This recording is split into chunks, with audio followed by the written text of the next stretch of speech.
नमस्कार, मैं विजयपाल साधको और आप देख रहे हैं BT सच। ये काली नदी के उस पार जो बुद्ध विहार बना हुआ है उसमें इस वक्त मौजूद हूँ और हमारे साथ जो है भंते जी जुड़ चुके हैं।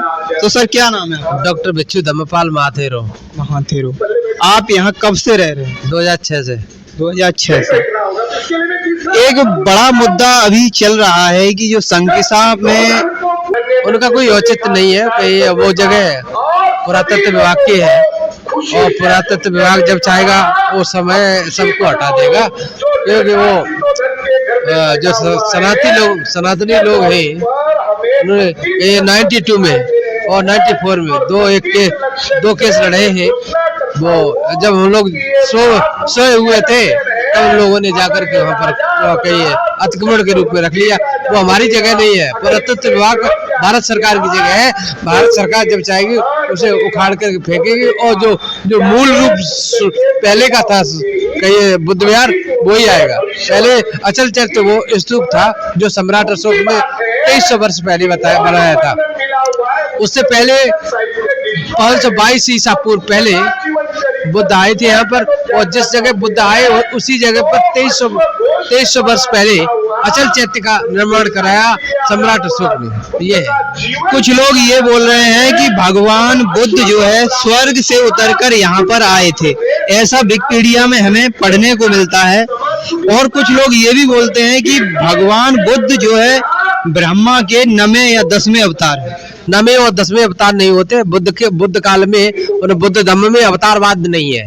भगवान बुद्ध ने एकदम अवतारवाद को नकार दिया है। जो अवतारवाद का कई नाम लेते हैं वो कहीं न कहीं भ्रम में डालने वाली बात है। ये भ्रम में डालने वाले हम लोग नहीं है। हम लोग शुद्ध कहीं बौद्ध भिक्षु है और स्टडी करते हैं पाली भाषा की, बौद्ध दर्शन की स्टडी करते हैं। हम लोगों ने कहीं MA, AA, PhD, net, JRF सब कर डाली। कहीं अवतारवाद नहीं है, कहीं अवतारवाद नहीं है। अवतारवाद कहाँ से आ गया? अवतारवाद तो ये मनगढ़ंत बातें हैं। ये बुद्ध काल में अवतारवाद नहीं है। राम मंदिर बन रहा है अभी, उसमें जो प्राण प्रतिष्ठा हुई है उसमें जो मूर्ति है उसमें बुद्ध को 9वां 10वां अवतार बता रहे हैं, तो वो क्या गलत है? वो उन लोगों का इतिहास है, मेरा तो नहीं है। बुद्ध का जो इतिहास है, बुद्ध का जो थॉट है, बुद्ध का जो धर्म है वो अवतारवाद में नहीं टिका हुआ है। उन लोगों को अपना मिक्स करके कुछ भी करे, उनका घर है, मेरा घर नहीं है। अपने घर पे जैसा भी रख लो वैसा रख लो। बिहारों में कहीं भी अवतारवाद नहीं होता। बौद्ध बिहार बिल्कुल स्वतंत्र होते हैं, मात्र एक मूर्ति होती है बुद्ध की और किसी की बात नहीं। 9 और 10 बिहार है, कोई अवतारवाद नहीं। इतिहास में उसका जो टीला है यहाँ पर, उसका चैत्य स्तूप जो है उसका इतिहास में प्रमाण मिलता है। बिल्कुल मिलता है। कनिंघम साहब ने एक रिपोर्ट में 1882 में इसकी खुदाई करी थी। कनिंघम अलेक्जेंडर कनिंघम साहब ने 1842 में इसकी खुदाई करा करके तब पता लगा कि ये उससे पहले 5वीं शताब्दी में और 7वीं शताब्दी में होंगसांग और फायान आए थे। फायान 21 साल रहे, 21 साल करके यही डायरी बौद्ध भिक्षु थे। सभी दोनों ही कहिए, जो चाइना के जो यात्री ले बौद्ध भिक्षु थे। उन्होंने सबने 4वीं शताब्दी, 5वीं शताब्दी और कई 7वीं शताब्दी में बौद्ध स्तूप हो जाए। वह कोई हिंदुओं का कहीं नहीं था। मगर वहाँ जिस तरीके से देवी की मूर्ति को स्थापित किया गया है, जिस तरीके से, आपको कहीं ना कहीं गलत लगता है? वो अराजक है। वो ये तानाशाही है और अराजक लोगों ने इसको घेर के रखा है। सरकार भी मानती है ये बौद्ध स्तूप है। तो फिर कौन लोग हैं जो उनको बढ़ावा दे रहे हैं, या फिर कौन लोग हैं जो उस मूर्ति को वहां पर स्थापित करने की शक्ति प्रदान कर रहे हैं? जिस दिन पुरातत्व विभाग अपना कहीं मूड में आ जाएगा, पुरातत्व विभाग का उदासीनता खत्म हो जाएगी। अभी उदासीन जो है पुरातत्व विभाग है, और जिस दिन पुरातत्व विभाग अपनी इसी पे आ जाएगी वो खत्म हो जाएगा, सब एकदम सही हो जाएगा, अपने रूप पे आ जाएगा। कब आएगा? पुरातत्व विभाग को लिखना पड़ेगा। क्या कुछ काम किया है पुरातत्व विभाग ने? कुछ काम किया है। कुछ लोग उस पर केस लड़ रहे हैं। हम ही लोग केस लड़ रहे हैं, बौद्ध समुदाय लग रहे हैं, उधर भी लड़ रहे हैं दोनों। और 3 बार इसका जजमेंट आ गया, 3 बार जजमेंट आकर के बौद्धों के पक्ष में आया है, फिर भी वो लोग कहीं स्टे ले लेते हैं। इस तरह का है। तो ये कहीं ना कहीं आपके लिए जो है एक तरीके से दबाव बनाया जा रहा है। दबाव नहीं, फिर लोग ऐसा क्यों कर रहे हैं, जबकि आपके अवशेष मिले हैं, आपका इतिहास मिला है, उसके बावजूद भी उसको जबरदस्ती अतिक्रमण किया जा रहा है। राजनीतिक मैटर है, राजनीतिक मैटर है। और उसके संरक्षण में कुछ पुरातत्व, कुछ असामाजिक तत्व लोग आते हैं, इस तरह की बीमारी फैलाते हैं, उनको सरकार और कई राजनीतिक लोग ये उनको संरक्षण देते हैं। और नहीं तो सारे बोर्डों पर बौद्ध स्थल, संख्या, सारे कई अभिलेखों में बौद्ध स्थल, संख्या, जो तुम्हारी अभिलेखों में है, तो जो तुम्हारी बोर्ड पर है, ये कहाँ से आ गया सनातन, कहाँ से आ गया अवतारवाद, कहाँ से आ गया ये कई उन लोगों का अतिक्रमण? आप लोगों ने अतिक्रमण स्वयं रखा है, उसको तुम ही हटाओगे, हम थोड़ी हटाएंगे। हम कैसे हटाएंगे? सुप्रीम कोर्ट में आप लोग केस लड़ रहे हैं, पुरातत्व सर्वेक्षण विभाग की रिपोर्ट में आप वो बुद्ध का जो है मठ बताया जाता है या जो भी कुछ है वो बताया जाता है, उसके बावजूद भी आप लोग वहाँ कुछ भी नहीं कर पा रहे हैं। हम लोग अभी अल्पसंख्यक हैं, इस मामले में अल्पसंख्यक हैं, और हम लोगों की सरकार थोड़ी है। ये तो सरकार को दबाव बनाया जाए, पुरातत्व विभाग को लिखा जाए, पुरातत्व विभाग का काम है। मेरी जमीन नहीं है, जगह तो वो पुरातत्व विभाग भारत की जगह है, वो भारत सरकार की जो जगह है उस पर हम कब्जा थोड़ी कर सकते हैं। वो लोगों भी गलत कब्जा किए हुए।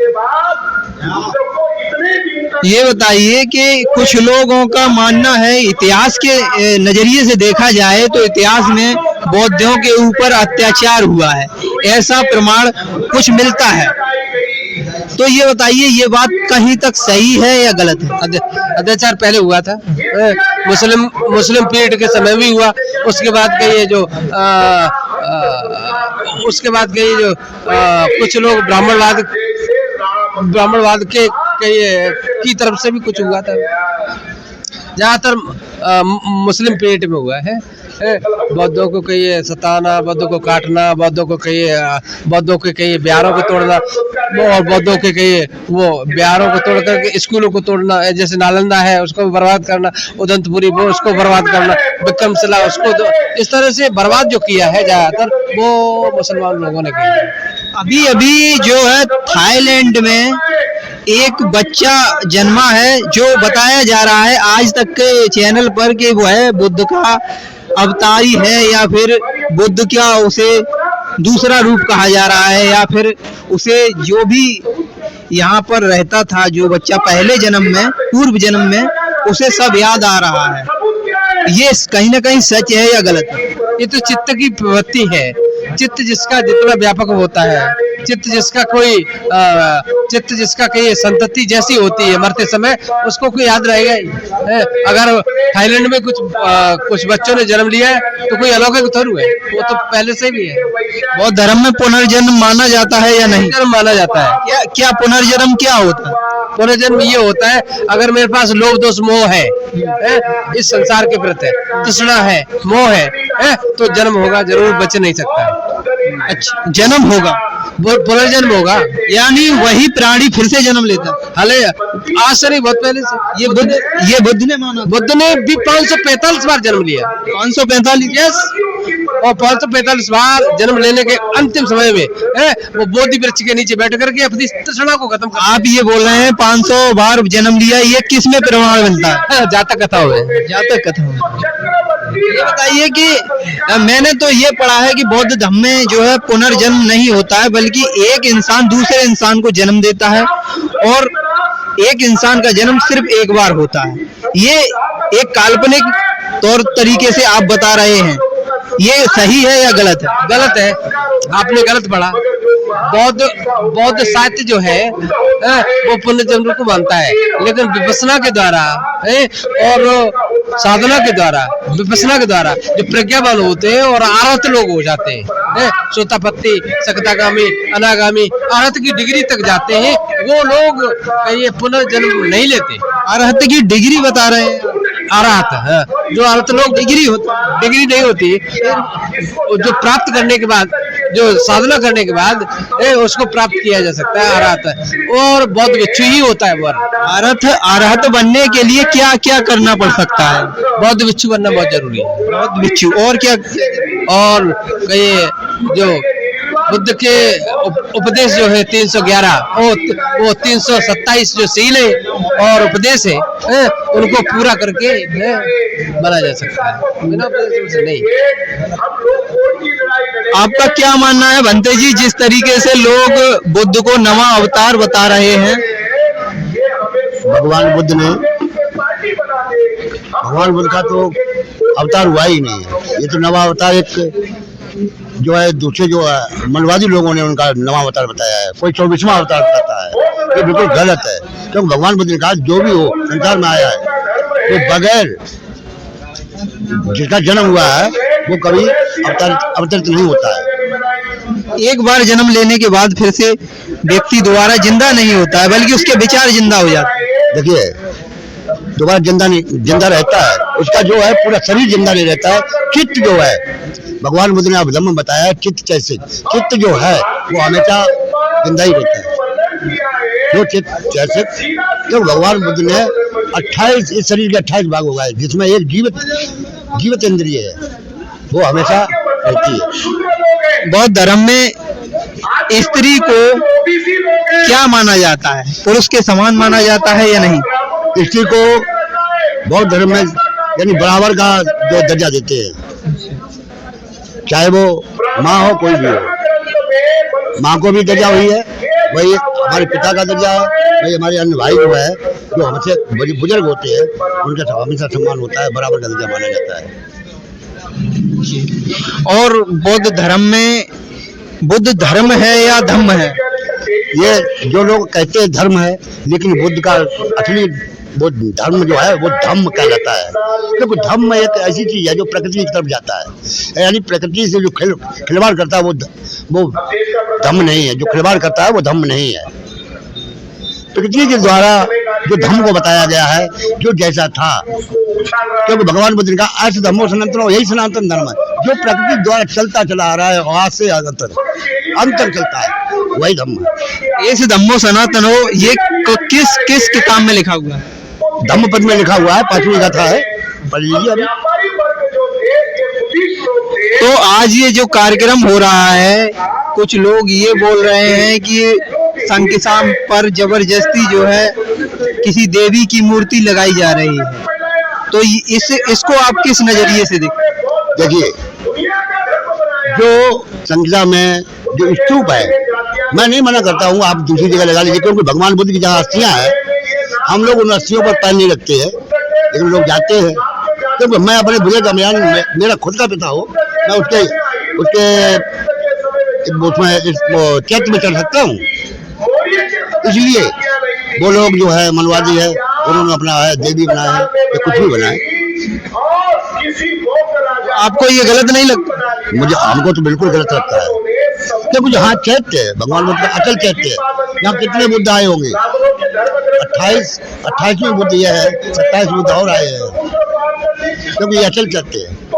आखिर बौद्ध धर्म के अंतर्गत जातिवाद नहीं है, उसके बावजूद भी कुछ लोग बुद्ध धर्म को अपना करके भी जाति भेदभाव मान रहे हैं, इसको आप किस नजरिए से देखते हैं? देखिए, बौद्ध धर्म में जातवाद की तो मैं कहता हूँ जातवाद नहीं है, कि मैंने विश्व में जातवाद नहीं है।